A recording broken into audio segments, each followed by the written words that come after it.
तृप्ति सिंह, आपका मामला संगीन है, मैं स्वागत करती हूँ। फिलहाल मुंबई में याकूब मेमन की कब्र को लेकर राजनीति गरमा रही है।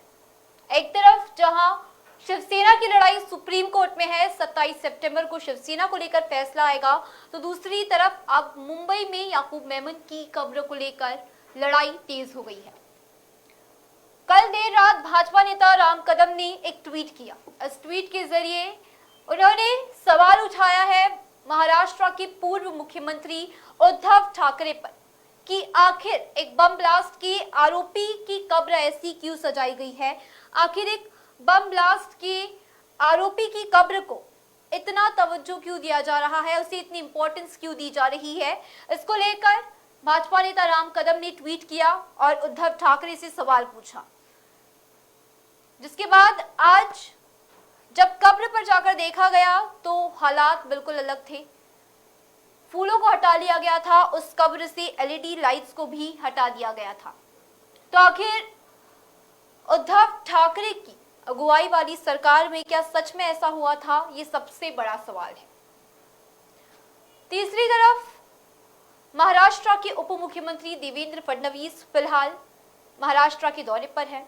वो अलग अलग जगहों पर जा रहे हैं और वही अब उन्होंने एक बयान दिया है कि हम महाराष्ट्र मिशन महाराष्ट्र को लेकर अब आगे बढ़ रहे हैं और उसी के तहत उन्होंने एक बयान दिया है कि हमारे साथ ही असली शिवसेना है। आखिर उन्होंने क्या कहा है, एक रिपोर्ट के जरिए जानेंगे कि मिशन महाराष्ट्र को लेकर महाराष्ट्र के उप मुख्यमंत्री देवेंद्र फडणवीस ने क्या कहा, आइए जानते हैं।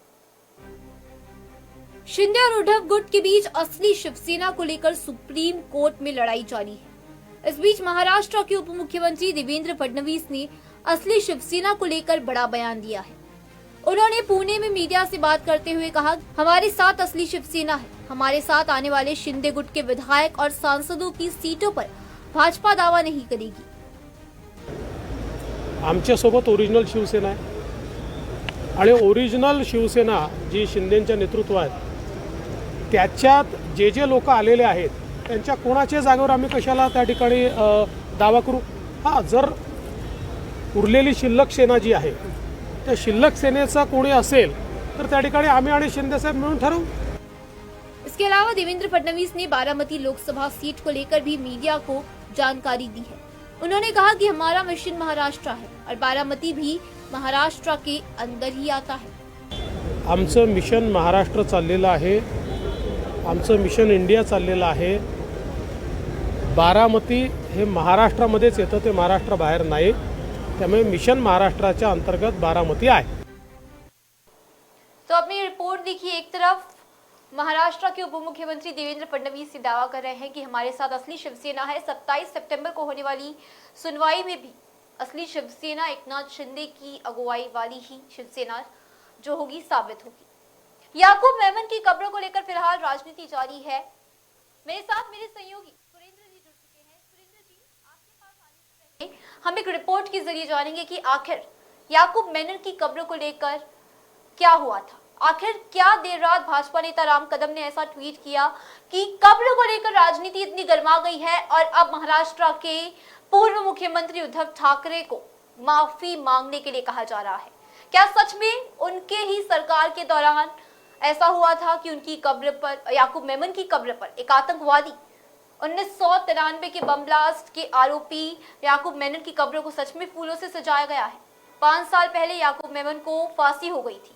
क्या सच्चाई है, पहले जानते हैं कि आखिर भाजपा नेता राम कदम ने क्या ट्वीट किया था। मुंबई बम धमाकों के दोषी याकूब मेमन की कब्र की एक तस्वीर इस समय सोशल मीडिया पर वायरल हो रही है। कब्र की ये तस्वीर लोगों का ध्यान आकर्षित कर रही है। वजह यह है कि याकूब मेमन के मकबरे को फूलों से सजाया गया है। इसके चलते एक नया विवाद खड़ा हो गया। भाजपा ने इस मामले में पूर्व मुख्यमंत्री उद्धव ठाकरे पर निशाना साधा है। मुंबई के एक अपराधी की कब्र को इस तरह क्यों सजाया गया, ऐसा सवाल राम कदम की तरफ से उठाया गया। भाजपा नेता राम कदम ने सीधे आरोप लगाया कि जब उद्धव ठाकरे मुख्यमंत्री थे तब याकूब मेमन की कब्र को मजार में तब्दील किया गया था। भाजपा नेता राम कदम ने ट्वीट किया। उन्होंने कहा कि उद्धव ठाकरे, शरद पवार और राहुल गांधी को मुंबई वासियों से सार्वजनिक रूप से माफी मांगनी चाहिए। ये कब्र किसी पीर बाबा की नहीं बल्कि 1993 के मुंबई बम धमाकों के दोषी याकूब मेमन की है। एक अपराधी की कब्र पर सफेद मार्बल लगाकर उसे एक मजार में बदल दिया गया। 1993 के बम धमाकों के गुनाहगार की कब्र पर इतनी सजावट क्यों? ये सवाल अब खड़ा हो गया है। सोशल मीडिया पर भी लोग तेजी से इस मुद्दे पर अपनी राय व्यक्त कर रहे हैं। मेट्रो मुंबई के लिए राजेश सोनी। सुरेंद्र जी अगर मेरे साथ जुड़े हो तो उन्हें स्क्रीन पर लाया जाए। सुरेंद्र जी पहले इस कब्र को लेकर बात करेंगे। याकूब मेमन, आतंकवादी याकूब मेमन की कब्र को लेकर जो फिलहाल राजनीति जारी है, और जैसे ही ये मामला फैला वैसे ही जो सूत्रों के हवाले से हमें खबर सामने आ रही है उसके मुताबिक फूलों को हटा लिया गया, एलईडी लाइट्स को वहां से हटा लिया गया है। जो कब्र जहां पर उसे फूलों से सजाया गया था, उसे काफी अच्छे तरीके से रखा गया था, उसे हटा लिया गया है। सुरेंद्र जी अगर मेरे साथ जुड़े हुए हो तो हम उनसे इस मामले पर और भी जवाब जानेंगे कि आखिर एक आतंकवादी की कब्र को इतनी तवज्जो क्यों दी गई, और अगर जैसे ही ये मामला गरमाया, जैसे ही ये मामला फैला, तुरंत उस कब्र के पास से सारे फूलों को हटा लिया गया, सारे एलईडी लाइट्स को हटा दिया गया था। सुरेंद्र जी। तृप्ति जी, ये जो मामला है, देखिए राम जी। कदम जो भाजपा के विधायक के घाटकोपर से उन्होंने ये मामला आगे लाया। उन्होंने ट्वीट करके बोला कि याकूब मेमन को कब्र से क्यों सजाया गया। सबसे पहली बात, जो ये मसला है, क्या ये कब्र के जो फोटोज है, नए फोटोज है या पुराने फोटोज है, ये जांच का विषय है। शिवसेना सेना भवन में अभी थोड़े समय बाद शिवसेना एक प्रेस कॉन्फ्रेंस देके पत्रकार परिषद लेके इस पूरे मामला के बारे में बताएगी। देखिए, ये महाविकास आघाड़ी को कहीं ना कहीं फिर से एक बार टारगेट करने का मुद्दा हो चुका है, क्योंकि देखिए जिस तरह से राजनीति गर्मा गई थी, इसमें जो ट्वीट है उसमें दो मुद्दे आप स्पष्ट करिए। याकूब मेमन कौन है? याकूब मेमन तो 1993 में जो बम धमाके हुए थे मुंबई में, उसका आरोपी है, जिसका देहांत हो चुका है। उनकी कब्र का विषय है, नंबर 1। नंबर 2, ये बात आ रही है मुंबई करो को लेके। उन्होंने कहा कि मुंबई करो से आप माफी मांगे, तो कहीं ना कहीं बीएमसी के इलेक्शन आने वाले हैं। अमित शाह जो गृह मंत्री, वो आ चुके और भाजपा पूरे एग्रेसिव मोड पे आ चुकी है कि हमें जो है बीएमसी के हर एक मुद्दे पे फोकस करना है। तो ये राजकीय मुद्दा है, ये बीएमसी को फोकस करना मुद्दा है और बताने का मुद्दा है कि हम हिंदुत्ववादी सरकार है, हम ऐसी गलती नहीं करेंगे जो गलती महाविकास आघाड़ी सरकार ने की थी। तो कहीं ना कहीं महाविकास आघाड़ी सरकार ने क्या पाप किए, किस तरह से उन्होंने किस तरह से जो जुल्म किया और किस तरह से गलत फैसले लिए, वो दिखाने का काम राम कदम दिया। इसी पे सेना भवन में थोड़े समय बाद प्रेस कॉन्फ्रेंस होगी, पत्रकार परिषद में शिवसेना जो है अपनी बाजू जो है वो बताएगी। लेकिन क्या ये मुद्दा अभी टाइमिंग की बात करनी चाहिए तृप्ति जी, क्योंकि जो टाइमिंग है वो राजकीय टाइमिंग दिखाई दे रहा है। सुरेंद्र जी, हिंदुत्ववादी सरकार, यही आरोप लगा है उद्धव ठाकरे की सरकार पर, एमवीए सरकार पर, कि हिंदुत्व को छोड़कर ये सरकार ने इसीलिए एनसीपी और कांग्रेस का हाथ थामा, और इन आरोपों की वजह से अब याकूब मेमन की कब्र को लेकर एक बहुत बड़ा विवाद खड़ा होते हुए नजर आ रहा है। नवनीत राणा, इन्होंने साफ तौर पर कहा है कि उद्धव ठाकरे को माफी मांगना होगा। भाजपा चाहती है कि उद्धव ठाकरे माफी मांगे। फिलहाल उद्धव ठाकरे तो सक्रिय नहीं है, वो सिर्फ अपने बयान दे रहे हैं। अमित शाह के दौरे को लेकर भी उद्धव ठाकरे का बयान ही सामने आया था।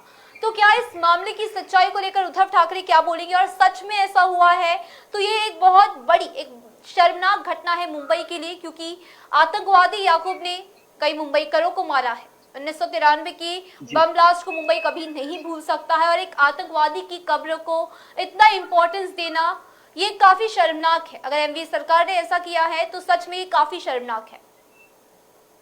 जी तो जी बिल्कुल, आतंकवाद, देखिए कोई भी प्रकार की हिंसा हम समर्थन नहीं करेंगे, और उसमें आतंकवाद को हम जरा भी देखिए हम हिंसा नहीं करेंगे। मुंबई के अगर इतिहास देखो तो मुंबई के इतिहास में सबसे बड़ा अगर आतंकवादी हमला हुआ था तो 1993 का बम ब्लास्ट था। उसके बाद था 2008 का 26/11 का हमला। तो कोई भी हमला हो जिसमें आम मुंबईकरों की जान जाए, जिनकी कोई गलती नहीं है, तो ऐसे आतंकवादी को हम जरा भी बख्श नहीं करेंगे। तो ऐसे में उनके कब्र को सजाना, जी हाँ, ये कोई भी मुंबईकरों को पसंद नहीं आएगा। और ऐसे में भारतीय जनता पार्टी के जो विधायक है, घाटकोपर से जो राम कदम विधायक है, उन्होंने जिस तरह से ट्वीट करके उन्होंने साफ तौर से कहा कि महाविकास आघाड़ी माफी मांगे, पूर्व मुख्यमंत्री उद्धव ठाकरे माफी मांगे। तो पहले तो ये तहकीकात होगी कि कब्र है किसकी, जो फोटोज है क्या वो याकूब मेमन की है। देखिए याकूब मेमन की अगर वो कब्र है तो किस वजह से उनको सजाया गया था, क्यों हटाया गया, क्योंकि अगर अपने सजाया नहीं तो हटाने का सवाल ही नहीं आता है। तो अगर अपने सजाया तो क्यों सजाया, वो स्पष्ट होना चाहिए। और ये हर एक मुंबईकरों के सामने आना जरूरी है कि सजा गया है नहीं गया। अगर ये सजा गया है तो माफी मांगनी चाहिए, अगर ये सजा नहीं गया है तो ये कब्र किसकी है? अगर याकूब मेमन की कब्र नहीं है, याकूब मेमन, उद्धव ठाकरे नहीं, यहाँ पर राहुल गांधी और शरद पवार का भी नाम लिया गया है। उन तीनों का जिक्र किया गया है और कहा गया है कि इन तीनों की अगुवाई वाली जो एमवीए सरकार थी, इन तीनों की वजह से ही ऐसा हुआ कि 257 मुंबईकरों को मारने वाले याकूब मेमन, जो इस घटना में पूरा एक बहुत बड़ा साजिश करता था, उसकी कब्र को अगर इतनी इंपॉर्टेंस दी जा रही है तो इन तीनों को पूरे देश से माफी मांगनी चाहिए। जी जी, देखिए तृप्ति जी, शिवसेना हिंदुत्ववादी सरकार है। शिवसेना जो है हिंदुत्ववादी भूमिका लेके आगे थे, तो जी हाँ, ये उनके भूमिका के खिलाफ है। अगर बात करें कांग्रेस और राष्ट्रवादी कांग्रेस की, तो वो धर्मनिरपेक्ष भूमिका लेके आते हैं, सेक्युलरिज्म के कार्य करते हैं, तो उनके लिए हिंदू मुस्लिम समान हो सकते। लेकिन शिवसेना भारतीय जनता पार्टी की पुरानी साथी थी और उन्होंने कभी भी हिंदुत्व छोड़ा नहीं था। तो ये जो मुद्दा है, उन्होंने हिंदुत्व कहाँ पे छोड़ा। देखिए किसी भी तौर पे अगर ये महाविकास आघाड़ी की सरकार में हुआ है, तो मुख्यमंत्री तौर पे उद्धव ठाकरे मुख्यमंत्री, तो जिम्मेदारी पूरी तरह से उनकी बनती है। ठीक है, ये उनके राज्य में ऐसा हो रहा है, उनके राज्य में अगर उनके किसी के बात पे अगर उनका ध्यान नहीं है या नजर नहीं है, तो इसके जवाब कौन देगा। देर हो चुकी है, लेकिन अभी भी वो स्पष्टीकरण देंगे, और स्पष्टीकरण देने के बाद पता चलेगा कि ये खबर किसकी है। अगर इस खबर को सजाया गया है तो ये गलती है और उनको माफी भी मांगनी चाहिए। सुरेंद्र जी, जाते जाते आपसे आखिरी सवाल, क्या कब्र पर अब राजनीति हो रही है? जी बिल्कुल, राजनीति शुरू हो चुकी है। उसके पीछे की वजह देखिए, एक तो धर्म। राजनीति किस लिए?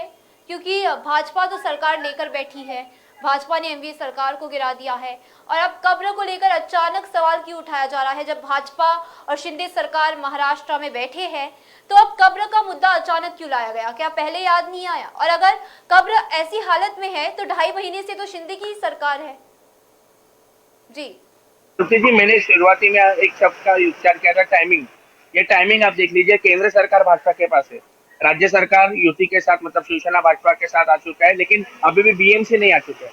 बीएमसी अभी उद्धव ठाकरे वाली जो शिवसेना है उनके पास है, और 2 से 3 महीने में बीएमसी का चुनाव होने वाला है। तो एक हिंदुइज्म सरकार कैसे काम करती है और हमें हिंदुओं की कितनी पड़ी है, हम हिंदुओं की कितनी जिम्मेदारी लेने वाले हैं, और इसी तरह मुंबई करो के लिए एक अलग मुद्दा आना चाहिए। इसलिए ये सारे मुंबई के मुद्दे, ये नागपुर का मुद्दा नहीं है, नासिक का मुद्दा नहीं है, ये पूरे महाराष्ट्र का मुद्दा नहीं है, ये पूरी तरह से मुंबई का मुद्दा है, याकूब मेमन का मुद्दा और 1993 का बम ब्लास्ट का मुद्दा है। तो कहीं ना कहीं इस मुद्दे को हाईलाइट करके फिर से एक बार धर्म की राजनीति होगी, फिर से एक बार जो है टारगेट किया जाए कि हिंदुत्ववादी पक्ष कौन है, हिंदुत्ववादी सरकार कौन चलाना चाहता है। तो ये पूरी तरह से टाइमिंग का मुद्दा है। आज दोपहर तक जब शिवसेना उनकी भूमिका स्पष्ट करेगी, तो हमें पता चल जाएगा कि ये खबर पे सजावट हुई है कि नहीं है। लेकिन हमेशा की तरह हम इस बार भी कहेंगे कि युवा का रोजगार मिले, मुंबई का विकास हो, इस मुद्दे पे भी बात करनी चाहिए। इस मुद्दे पे बहस के लिए हम भी साथ में इस मुद्दे को जरूर लेके जाएंगे।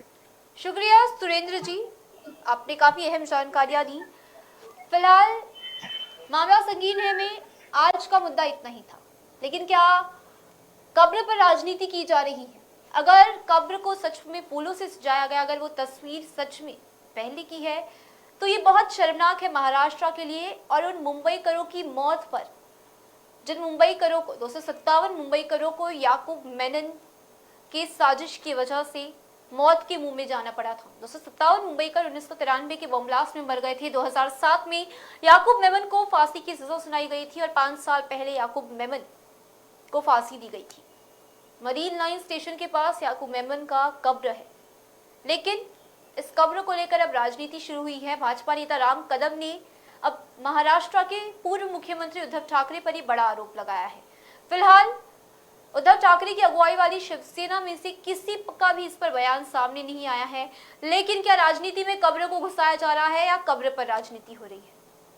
और इससे सबसे बड़ी बात, जनता को क्या फायदा मिलेगा? हिंदुत्व का मुद्दा, हिंदुत्व के मुद्दे से क्या मिला है, ये तो जनता ही बताएगी। फिलहाल आज के लिए मैं आपसे मामला संगीन है में विदा लेना चाहूंगी और कल फिर ठीक 1 बजे मैं आपके सामने मामला संगीन है के साथ हाजिर रहूंगी। तब तक के लिए आप देखते रहिए मेट्रो मुंबई, और मेट्रो मुंबई पर खबरों का सिलसिला लगातार जारी है। खबरों का शहंशाह मुंबई बोले तो मेट्रो मुंबई। खबरों का शहंशाह मुंबई बोले तो मेट्रो मुंबई।